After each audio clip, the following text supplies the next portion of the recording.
रब्बुल आलमीन ने हमें और आपको उम्मत मोहम्मदिया में पैदा किया है, ये वो अजीम नेमत है कि उसका ज़िंदगी भर भी हम शुक्र अदा नहीं कर सकते।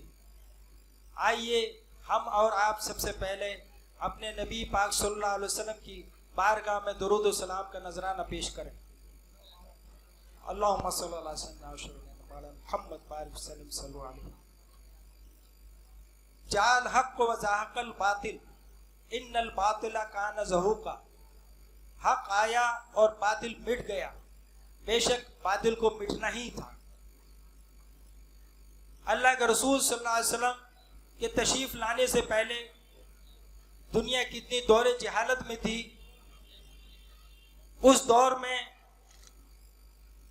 लड़के लड़की के में कितना फर्क महसूस होता था कि बच्चियां पैदा होती थी तो अरब के जाहिल लोग उसको जिंदा दफन कर देते थे, और आका और गुलामी में कितना फर्क था। गुलामों को बहुत हकीर नजरों से देखा जाता था। बहुत सी बीमारियां थी, बहुत सी बुराइयां थी।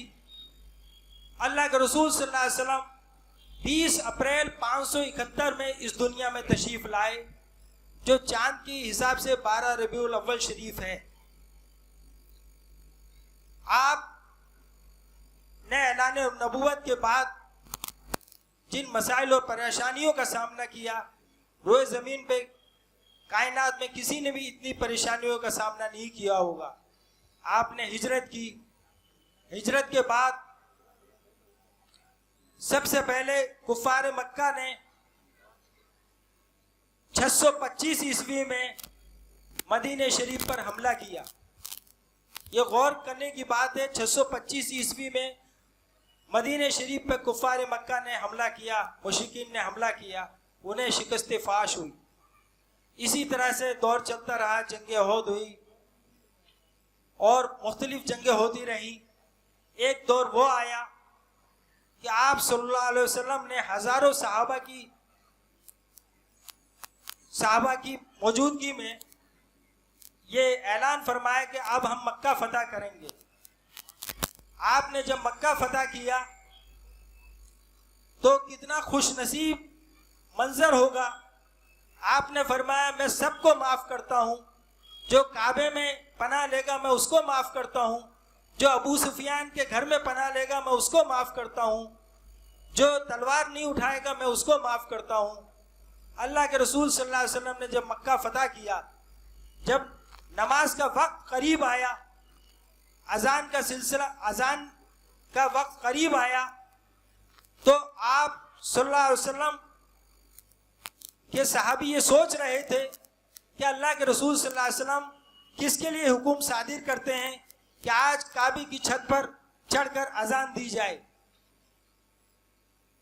तो अल्लाह के रसूल सल्लल्लाहु अलैहि वसल्लम ने हजरत बिलाल को आवाज दी, है बिलाल खाने काबा की छत पर चढ़ो और आज अजान दो। अल्लाह उस समय, उससे पहले काले और गोरे का फर्क था, बहुत से इम्तियाजात थे। कुरैश मक्का दूसरी बिरादरियों को हकीर समझते थे। हजरत बिलाल ने जब अजान दी तो क्या खुशनुमा मंजर रहा होगा। उस मंजर को हम और आप बयान नहीं कर सकते। कल मैं किसी जगह बैठा हुआ था तो बीबीसी के एक रिपोर्टर पाशा साहब हैं कोई दिल्ली में, उनका फोन आया और उन्होंने कहा कि हाजी मोइन साहब बोल रहे हैं। मैंने कहा जी मैं अर्ज कर रहा हूं। तो कहने लगे कि 12 वफात के बारे में मैं मालूम करना चाहता हूं। आप रिकॉर्डिंग पर हैं, 12 वफात के बारे में आप बताइए। मैं बीबीसी से कवर स्टोरी के लिए आपको फोन कर रहा हूं। मैंने कहा आपने ये गलत जुमला कहा, 12 वफात न कहिए, ईद मिलादुन नबी कहिए। ईद मिलादुन नबी का मतलब है प्रोफेट मोहम्मद सल्लल्लाहु अलैहि वसल्लम का बर्थडे, यानी जन्मदिन। मैंने फिर उनसे सवाल किया अब आप क्या चाहते हैं, तो उन्होंने कहा ईद मिलादुन नबी के मौके पे आप क्या संदेश देना चाहेंगे। तो मैंने कहा ईद मिलादुन नबी सल्लल्लाहु अलैहि वसल्लम के मौके पे संदेश देना चाहूँगा कि इस्लाम एक अमन शांति का मजहब है। इस्लाम में कोई भेदभाव नहीं है। अल्लाह के रसूल सल्लल्लाहु अलैहि वसल्लम ने पहला और आखिरी हज में जो खुतबा फरमाया था उसके अल्फाज ये हैं, किसी गोरे को काले पे फर्क नहीं है, किसी मगरिब में रहने वाले को मशरिक पे फर्क नहीं है, मशरिक में रहने वाले को मगरिब में फर्क नहीं है, किसी बिरादरी कुरैशी को गैर कुरैशी में फर्क नहीं है। तुम में सबसे बेहतरीन वो है जो अल्लाह के नज़दीक मुत्तकी हो, परहेजगार हो। और अल्लाह के रसूल सल्लल्लाहु अलैहि वसल्लम ने उस दौर में गुलामी के तसव्वुर को ख़त्म किया। अल्लाह के रसूल सल्लल्लाहु अलैहि वसल्लम ने दौरे जहालत में जो लड़के और लड़कियों में फ़र्क महसूस किया जाता था उसको ख़त्म किया। आपकी जितनी भी नस्ल है आपकी साहबजादी हज़रत फ़ातिमा रज़ियल्लाहु अन्हा से है। मैंने कहा इस अजीम मौके पर, जश्न ईद मिलादुन नबी की आमद के मौके पर मुसलमानों को चाहिए कि वो चैरिटी कायम करें, फलाही काम करें, वेलफेयर सोसाइटीज़ बनाएं, बिना भेदभाव हॉस्पिटल्स में जाकर मरीजों में फ्रूट तकसीम करें, गरीबों की मदद करें, खुशियां मनाएं, डेकोरेशन करें अपनी अपनी इस्तेदाद के हिसाब से। यही इस्लाम का इस मौके पर पैगाम है। देखिए अल्लाह के रसूल सल्लल्लाहु अलैहि वसल्लम ने जब मार्का 625 में जंग बदर में हिस्सा लिया तो उसके 11 साल बाद यानी 636 ईस्वी में, उस वक्त दुनिया की 2 सुपर पावर हुआ करती थी जैसे आज अमेरिका और रशिया। उस दौर में दुनिया की 2 सुपर पावर थी, एक एटोमन अंपायर और एक एटोमन रोमन अंपायर और एक पर्शियन अंपायर। तो उस वक्त दुनिया की 2 अजीम ताकतें मुसलमानों के आगे घुटने टेक गई।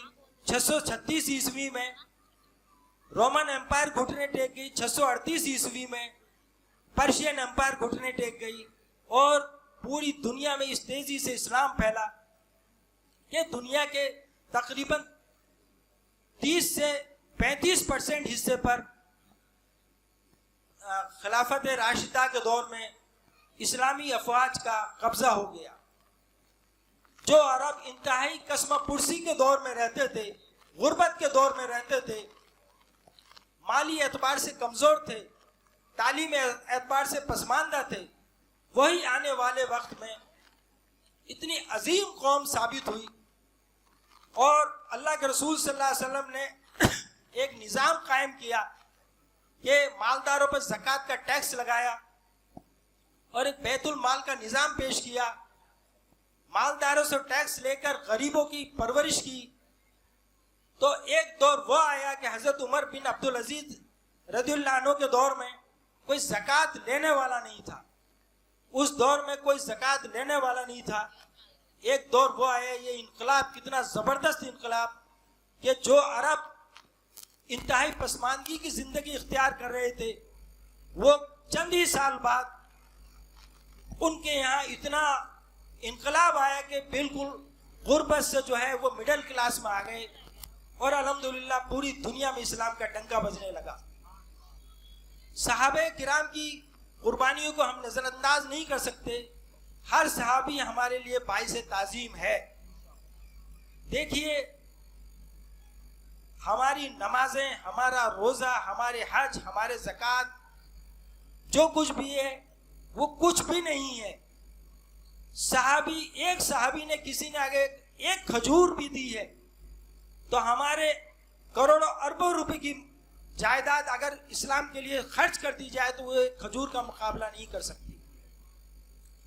एक सहाबी रसूल जिनकी जिंदगी का मैं वाकया बयान करते हुए फिर मैं रुखसत होना चाहता हूं कि सहाबी क्या है। पहले सहाबी की तारीफ सुनिए। सहाबी वो है जो ईमान की हालत में इस्लाम कबूल करे और ईमान की हालत में दुनिया से रुखसत हो जाए, उसी को सहाबी कहते हैं ना।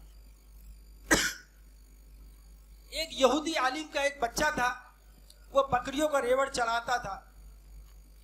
वो यहूदी आलिम बड़ा तंग नजर आलिम था और वो अल्लाह के रसूल सल्लल्लाहु अलैहि वसल्लम से इंतहाई नफरत करता था। उसके बच्चे की एक दिन अल्लाह के रसूल सल्लल्लाहु अलैहि वसल्लम का दीदार हुआ। उसके बाद वो ऐसा दीवाना हो गया, ऐसा आशिक हो गया कि जब भी अपना रेवड़ जंगल की तरफ ले जाता था तो वो मस्जिद नबवी का तवाफ करते हुए, हुजूर सल्लल्लाहु अलैहि वसल्लम का दीदार करते हुए वो जंगल की तरफ जाता। अचानक उस बच्चे को बीमारी ने पकड़ लिया और ऐसी खतरनाक बीमारी आई कि वो हालत बीमारी में अपने बिस्तर मर्ग पर था और उसके जिंदगी बचने की कोई उम्मीद नहीं थी। उसके बाप ने भी उम्मीद छोड़ दी। उसके बाप ने कहा, बेटा तेरी आखिरी ख्वाहिश क्या है? तो उसने कहा, अब्बा जी मेरी आखिरी ख्वाहिश आप पूरी नहीं कर पाएंगे। तो कहा, बेटा जो भी तेरी आखिरी ख्वाहिश हो वो तू मुझे बता, मैं तेरी आखिरी ख्वाहिश हर सूरत में पैदा करूंगा। तो उसने कहा, अब्बा जी मेरी आखिरी ख्वाहिश नहीं पैदा आप कर पाएंगे।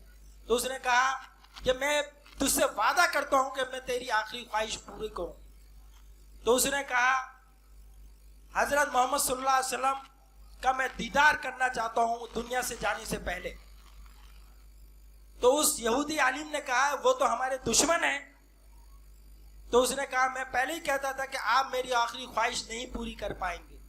तो उसने कहा, नहीं बेटा मैंने तुझसे वादा किया तो कमिटमेंट किया था, इसलिए मैं अभी तुम्हारे मोहम्मद सल्लल्लाहु अलैहि वसल्लम पर मैं एक पैगाम पहुंचाता हूँ। एक आदमी के जरिए पैगाम पहुंचाया कि फला लड़का और फला यहूदी का आलिम का लड़का आपका दीदार करना चाहता है और हालत निज़ा में है। तो उसने अपने बेटे से कहा, तू मोहम्मद का दीवाने कैसा हो गया?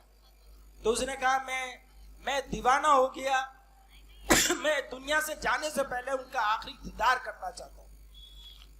अल्लाह के रसूल सल्लल्लाहु अलैहि वसल्लम अपनी सहाबा की अंजुमन में बैठे थे कि यहूदी का नुमाइंदा आया और उसने कहा, हमारे यहूदी आलिम ने कहा कि उनका बच्चा हालत मर्ग में है और आपका दीदार करना चाहता है।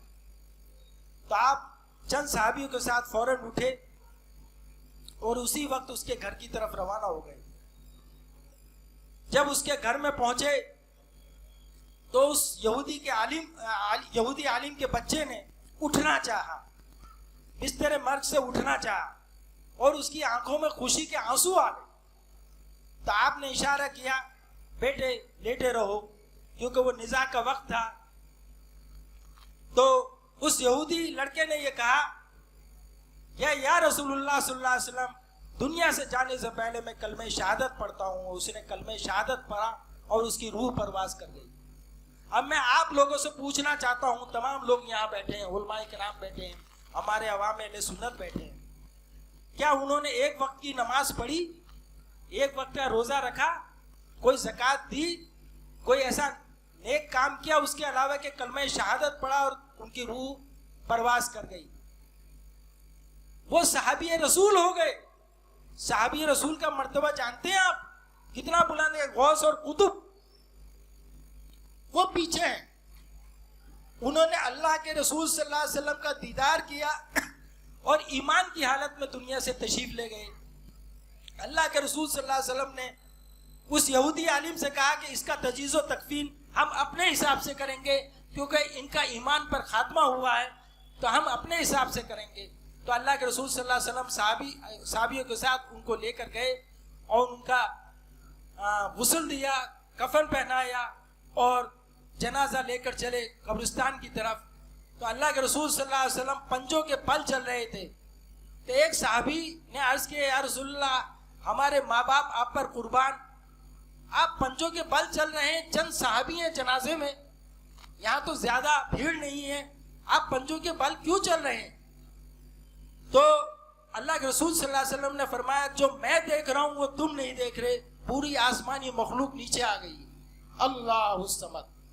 अब बताइए, उस साहबी ने एक वक्त की नमाज नहीं पढ़ी, रोजा नहीं रखा, हज नहीं किया, ज़कात नहीं दी, लेकिन उसके मर्तबा कितना बुलंद है कि पूरी आसमानी मखलूक उनके जनाजे में आ गई। अल्हम्दुलिल्लाह, ये सहाबी का मर्तबा होता है। हमारे पास नाक़बिल अंदेश लोग सहाबे किराम पे तबसरा कर देते हैं, हजरत अमीर माविया पे तबसरा कर देते हैं। सहाबे किराम मिसल सितारों की मानिंदा। अल्लाह के रसूल सल्लल्लाहु अलैहि वसल्लम फरमाते हैं कि किसी एक सहाबी को बुरा कहोगे तो मेरे दिल को तकलीफ होगी। इसलिए सहाबे किराम की अजमत हमें बहुत एहतियात से काम लेना चाहिए। आज मैं इस बज़्म में शरीक हुआ, माशाअल्लाह इस्लामी जनरल नॉलेज का ये मुकाबला देखकर मेरा दिल बाग बाग हो गया। और मैं दुआ करता हूँ कि अल्लाह ताला आने वाले टाइम में और मज़ीद इससे अच्छा प्रोग्राम हो, और जिन लोगों ने इसमें हिस्सा लिया है और दामे दरमे कदमे सुख ने हिस्सा लिया है, उनको अल्लाह ताला दिन दूनी रात चौगनी तरक्की अता फरमाए। आप सबको आने वाले वक्त में ईद मिलादुन्नबी मुबारक हो। अस्सलाम वालेकुम।